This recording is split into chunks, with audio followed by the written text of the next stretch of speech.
আচ্ছা, আপনি বিসিকে দায়িত্ব নেওয়ার পর এখন পর্যন্ত কি কি সমস্যা পেয়েছেন যেগুলো সমাধানের জন্য কাজ করতেছেন?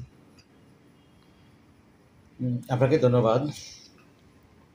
আসলে বিসি, আপনি জানেন যে বিসি 1957 সনে প্রতিষ্ঠিত হয়েছে। 57 সনে প্রতিষ্ঠা পাওয়ার পর থেকে বিসিকের যে সমস্ত কার্যক্রমগুলি চলছে, সেটি যে অঙ্গন, সেই অঙ্গনে তার গুরুত্বপূর্ণ ভূমিকা রেখে চলছে। ৮০ বা ৯০ দশক পর্যন্ত বিসিকের সবচেয়ে বেশি পরিমাণে স্বর্ণটার যুগ ছিল। সম্প্রতি বড় বড় শিল্প প্রতিষ্ঠান স্থাপিত হয়েছে, আমাদের বড় বড় গার্মেন্টস হয়েছে, অন্যান্য প্রতিষ্ঠান ভিডা হয়েছে, বেজা হয়েছে, ব্যবজা হয়েছে। এই সমস্ত প্রতিষ্ঠানের সাথে বিসিকের কার্যক্রমের তুলনা করলে কিছু ক্ষেত্র বিশেষে মনে হয় যে বিসি খুব ক্ষুদ্র, মাইক্রো, মাঝারি লেভেলে কাজ করছে, শিল্প নিয়ে কাজ করছে। কিন্তু প্র্যাকটিক্যালি হিসাব করলে জানা যায় যে বিসিকের অবদান বা ক্ষুদ্র কুটির শিল্পের অবদান জাতীয় অর্থনীতিতে বা জিডিপিতে অত্যন্ত বেশি। আমি এখানে দায়িত্ব পালন শুরু করেছি, সেটি হলো জানুয়ারি মাসে 22 তারিখে আমি যোগদান করেছি। আমি দেখলাম যে এখানে বিসিকের বেশ কিছু সমস্যা আছে। তো সমস্যাগুলির মধ্যে একটা বিষয় হলো, যেমন বিসিকের ক্ষেত্রে তাদের যে ঋণের সমস্যা, এটা ঋণ তারা পাইতে সমস্যা হয়। বিশেষত আমাদের ক্ষুদ্র কুটির শিল্পের ক্ষেত্রে যেমন লবণ চাষিরা ঋণ পায় না। নতুন ক্ষুদ্র উদ্যোক্তা যারা আছে তারা হয়তো ঋণের সমস্যায় তারা ভোগ করছে। আরেকটি বিষয় হলো যে বৃহৎ শিল্প প্রতিষ্ঠান থেকে ক্ষুদ্র শিল্প প্রতিষ্ঠানের কাছ থেকে যে মালামাল কিনা বা তাদের যে উৎপাদিত জিনিসপত্র কিনা, সেই ক্ষেত্রেও দেখা গেল যে অনেক ক্ষেত্রে বড় প্রতিষ্ঠানগুলি আমাদের বিসিকে নিবন্ধনকৃত প্রতিষ্ঠান থেকে তাদের উৎপাদিত পণ্য তারা সংগ্রহ করে না। এটা একটা বিষয়। আরও কিছু বিষয় হলো, যেমন তাদের কিছু ট্রেনিংয়ের কিছু সমস্যা আছে, তাদের শিল্প প্লট পাওয়ার কিছু সমস্যা আছে।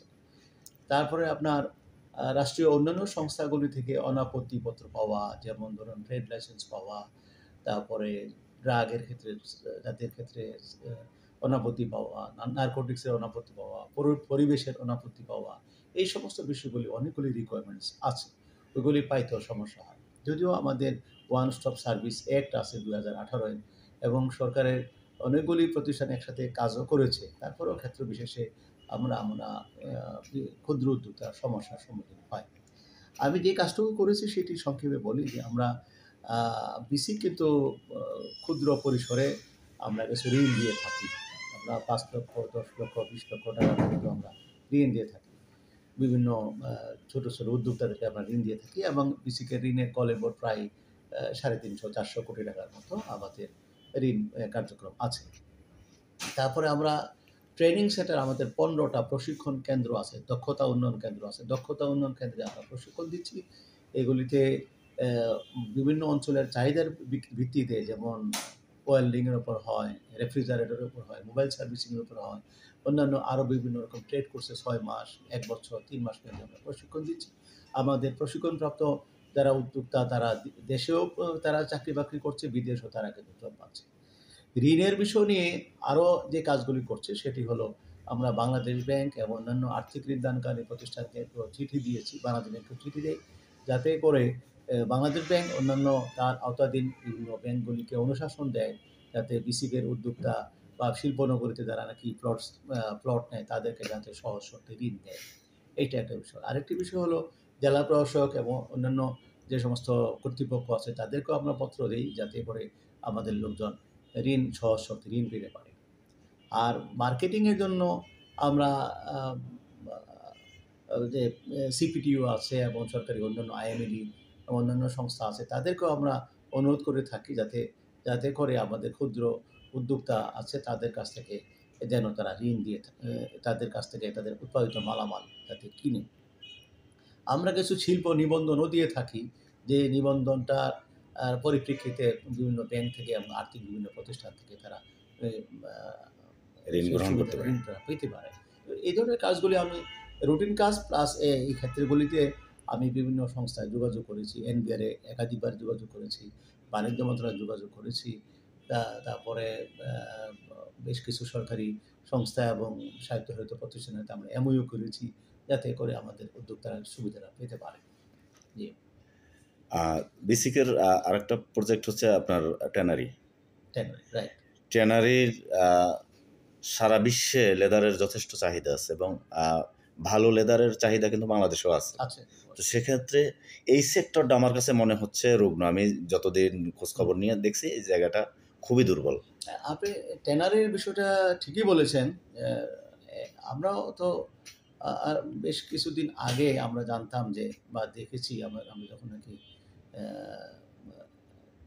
আমাদের বেশি দিন আগের কথা না, 7-8 বছর বা আরও একটু আগে দেখেছি যে এক একটা চামড়া 2,000, 2,500, 3,000 টাকাও বিক্রি হতো। সমসাময়িককালে আমরা দেখেছি যে চামড়াগুলি খুবই কম প্রাইসে বিক্রি হয়। কম প্রাইসে বিক্রি হয় কোনো ক্ষেত্রে খাসির চামড়া বা ছাগলের চামড়া অনেকেই নাকি সেটা ঠিকমতো লবণ দিয়ে সংরক্ষণই করে না। তো এটার একটা কারণ হলো যে মার্কেট প্রাইসটা ঠিকমতো পাচ্ছে না বিধায় সেটা হয়তো বিষয় হইতে পারে। তবে আসলে যে চামড়ার লবণ দেওয়া চামড়া, সঠিকভাবে সুষ্ঠুভাবে সংরক্ষণ করা চামড়ার যে প্রাইস খুব কমে গেছে জিনিসটা সেরকম না। তো গ্লোবালি চামড়া কিছু র হাইটসের চামড়া কিছু কমেছে। কিন্তু তারপরও যেভাবে আমাদের দেশের চামড়ার জন্য চামড়ার যেভাবে অ্যাবিউজ হচ্ছে, আমরা যে সংরক্ষণ করছি না, আসলে জিনিসটা ওইরকম পর্যায়ে নাই। তো গভর্নমেন্ট যে কাজটা করেছে, এই বছর যেটা করেছে, এই বছর তো চামড়া বিষয় নিয়ে আপনি জানেন যে সরকার অত্যন্ত সতর্কতা অবলম্বন করেছে এবং এটার জন্য তো একটা নীতিমালাও আছে। নীতিমালা আছে, চামড়া তো নীতিমালা আছে। তারপরে আমাদের এখানে সাভারে সিপিটিউ আছে, আমাদের যে ট্যানারি যে আমাদের যে সেন্ট্রাল ইফ্লুয়েন্ট, সিইটিপি আছে। সিইটিপির সক্ষমতা বৃদ্ধির জন্য আমরা কাজ করছি। তারপরে মসজিদ, মাদ্রাসা, ইতিমখানা, লিল্লা বোর্ডিংয়ে বিনামূল্যে লবণ দেওয়া এই বছর একটা উদ্যোগ। এই উদ্যোগটা আগে কখনো ছিল না। এই বছর গভর্নমেন্ট 20 কোটি টাকা বরাদ্দ দিয়েছে এবং গভর্নমেন্ট প্রয়োজন বোধে আরও হয়তো দিবে। 20 কোটি টাকার লবণ সমস্ত বাংলাদেশে যত লিল্লা বোর্ডিং আছে, এতিমখানা আছে, সবগুলিকে ফ্রি অফ কস্ট লবণ দেওয়া এবছর গভর্নমেন্ট উদ্যোগ নিয়েছে এবং বাই দিস টাইম সমস্ত জেলা প্রশাসকদের বিশাল বড় একটা অংশই জেলা প্রশাসক ইতিমধ্যে লবণ প্রকিউর করে ফেলেছে এবং তারা অনেকে আবার এতিমখানা, লিল্লা বোর্ডিংকে লবণ বিতরণ করে ফেলেছে। আশা করা যায় যে 1,03,00,000 চামড়া, 1,03,00,000 আমাদের কোরবানি প্রাণী সম্পদ অধিদপ্তর থেকে আমরা পেয়েছি যে কোরবানির জন্য যোগ্য। তো সেই হিসাব নিকাশ করে আমরা যা বুঝি যে হয়তো 90 লাখ বা এরকম কাছাকাছি পরিমাণে কোরবানি হতে পারে বা আরও একটু কম বেশিও হতে পারে। তো এই কোরবানির জন্য যে পরিমাণ লবণের দরকার, সমস্ত প্রাপ্য লবণের থেকেও আমরা আমাদের বেশি লবণ যাতে মাঠ পর্যায়ে থাকে, যাতে করে একটা চামড়াও যাতে লবণ ছাড়া প্রকিউর না করা হয়। লবণ দেওয়ার পদ্ধতি হলো চামড়া সারানোর পরেই রক্ত, তারপরে ফ্লেশিং, কিছু চর্বি, এগুলি পরিষ্কার করে এটাকে ধুয়ে 1-2 ঘন্টার মধ্যে যদি লবণটা লাগানো হয় তাহলে চামড়ার গুণাগুণ কোনো ক্রমেই নষ্ট হয় না এবং সেইভাবে সংগ্রহিত চামড়া ফ্লেশ টু ফ্লেশ, অর্থাৎ দুইটা চামড়া একসাথে, এবারে দুইটারই ভিতরের পার্ট একসাথে লাগিয়ে একটা উঁচু স্থানে সংরক্ষণাগারে রাখা হয়, সেই চামড়া প্রায় 3 মাসের মতো ভালো থাকে। তো সেই চামড়া যদি করা হয় তাহলে সেই চামড়া আপনারা শুনেছেন যে একটা মূল্য নির্ধারণ করা হয়েছে কাঁচা চামড়া, সেটা লবণ দেওয়া চামড়া ঢাকার ভিতরে ১৩৫০ এবং আপনার গ্রামাঞ্চলে ১১৫০। আর খাসি এবং এর জন্য আপনি পেয়েছেন 22 টাকা থেকে 27 টাকা, সাগির হলো 18 থেকে 22 টাকা, এরকম একটা মূল্য নির্ধারণ করা হয়েছে। তো সেটা হিসাব করলে একদম কম না এবং সেটা আপনার এই সরকার যেভাবে চিন্তা করছেন যেটা গরিবের হক, এতিমের হক, এই হকটা যেন তারা যাতে নষ্ট না হয়, তারা তাদের উপযুক্ত মূল্যটা পায়, তারা যেন সঠিকভাবে সংরক্ষণ করে, এই জন্য আপনার সেই টিভিসি, তারপরে পেপার পত্রিকায় বিজ্ঞপ্তি, তারপরে বিভিন্ন রকমের মিডিয়া কাভারেজের জন্য যে ফেসবুক গোষ্ঠী, ইউটিউব চ্যানেলে ভিডিও দেওয়া এবং বাণিজ্য মন্ত্রণালয় একটা বড় একটা ভালো একটা ভিডিও করেছেন, টিভিসি করেছেন। এই ধরনের বিষয়গুলো নিয়ে বাণিজ্য মন্ত্রণালয়, শিল্প মন্ত্রণালয়, বিসিক আরও অন্যান্য সংস্থা কিন্তু কাজ করছে। তো আশা করা যায় যে এবছর চামড়ার ম্যানেজমেন্ট এবং লবণ দিয়ে প্রকিউরমেন্টের মাধ্যমে আমরা ভালো একটা ফলাফল পাওয়ার বিষয়ে আশা করছি। আপনি যে কথাটা বলেছেন যে রুগ্ন আছে, এটা একটা সামষ্টিক একটা প্রক্রিয়া। শুধুমাত্র এইরকম না যে বিসিক বা একটা অর্গানাইজেশন কাজ করলো সেটা না। এখানে ট্যানারি অ্যাসোসিয়েশন যারা আছে তারা কাজ করবে, ফিনিশ লেদার অ্যাসোসিয়েশন আছে তারাও যদি সঠিকভাবে কাজ করে, তারপরে এনভায়রনমেন্টাল যে ইস্যুগুলি কমপ্লায়েন্সগুলি আছে সেগুলি তাদের পক্ষ থেকেও প্রতিপালন করতে হবে। আমরাও আমাদের লেভেলে চেষ্টা করছি। আমরা কিন্তু গভর্নমেন্টের কাছে জানানোর চেষ্টা করছি যে আমাদের যে ক্যাপাসিটি বৃদ্ধি করা, তারপরে বিভিন্ন মার্কেটিংয়ের জন্য বিভিন্ন রকমের বাজার করা, পণ্যের বৈচিত্র্যকরণ করা, তারপরে ফিনিশড লেদার এক্সপোর্ট করা বা ফিনিশড লেদার গুডস এক্সপোর্ট করা, এই ধরনের বিষয় নিয়ে বাণিজ্য মন্ত্রণালয় যাতে কাজ করে, তাইলে পণ্যের বহুমুখীকরণ বৈচিত্র্যকরণ করলেই চামড়ার প্রাইস। এক্ষেত্রে গার্মেন্টস সেক্টরে যেমন মনে করেন ট্রেনিংয়ের ব্যবস্থা আছে, মার্চেন্ডাইজিং ট্রেনিং, তারপর আপনার এই কোয়ালিটি কন্ট্রোলার যারা তাদেরকে ট্রেনিং করে স্কিল তৈরি করে তারপর তাদেরকে কাজে লাগানো হয়। পাশাপাশি মার্কেটিংয়ের কাজটাও এভাবে করা হয়। কিন্তু লেদার সেক্টরে আসলে আপনারা সামনের দিকে করবেন কিনা? লেদার সেক্টরে আমাদের আসলে লেদার সেক্টরে কিন্তু এখন যদি জোর না দেওয়া হয় তাহলে সেটা কিন্তু সম্ভব না। কারণ লেদার সেক্টরে আমাদের এটা অন্যতম একটা সেক্টর। হ্যাঁ, সম্ভাবনাময় সম্ভাবনাময়।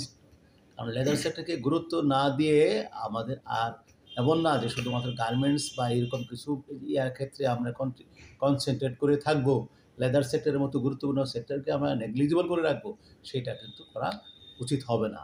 এই জন্য গভর্নমেন্টের এখানে একটা প্রায়োরিটি হলো লেদার সেক্টরকে বিকাশ লাভ করা।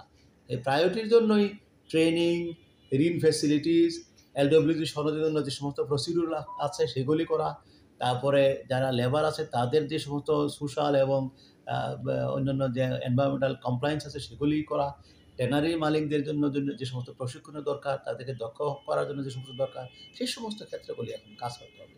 এবং এগুলি এখন এটা বিসিকেরও প্রায়োরিটি, এবং আমি মনে করি যে এই প্রায়োরিটি ইস্যুটা শুধু বিসিকের মধ্যেই এখন সীমাবদ্ধ নয়। এটা বাণিজ্য মন্ত্রণালয়, বিডা, তারাও কিন্তু শিল্প মন্ত্রণালয় তারা কিন্তু টেক আপ করেছে। কারণ গার্মেন্টস আমাদের একটা পজিশন ভালো আছে। আপনার 5 ইয়ার্স অথবা 10 ইয়ার্স পরে কতটুকু থাকবে, কারণ সবই তো কম্পিটিটিভ। সুতরাং সেক্ষেত্রে ট্যানারি বা চামড়া আমাদের অন্যতম একটা বড় একটা শিল্প হতে পারে। চামড়ার যে নীতিমালাটা এটা তো 19 সালে হয়েছে, 5 বছর পর এটার হওয়া দরকার, আপনার পরিবর্তন এগুলা হওয়া দরকার। কিন্তু সেই অনুযায়ী কি আপডেটের জন্য কাজ করতেছেন কিনা? এইটা এই মুহূর্তে আমরা এটা নিয়ে কাজ করছি না। আমরা যে সমস্ত বিষয় নিয়ে কাজ করছি সেটি হলো যে আমরা চাই যে এলডব্লিউজি সনদের জন্য যে সমস্ত কমপ্লায়েন্সের জন্য যে ক্রাইটেরিয়া দরকার, যেমন আমাদেরকে এগুলি হয়তো আপনার জানা আছে যে বিওডি লেভেল একটা আছে, যেটা বিওডি লেভেল এবং ক্লোরাইড লেভেল, এগুলি যেগুলি স্ট্যান্ডার্ড অনুসারে আছে সেই অনুসারে আমরা আমাদের সিইটিকে সক্ষমতা বৃদ্ধি করা।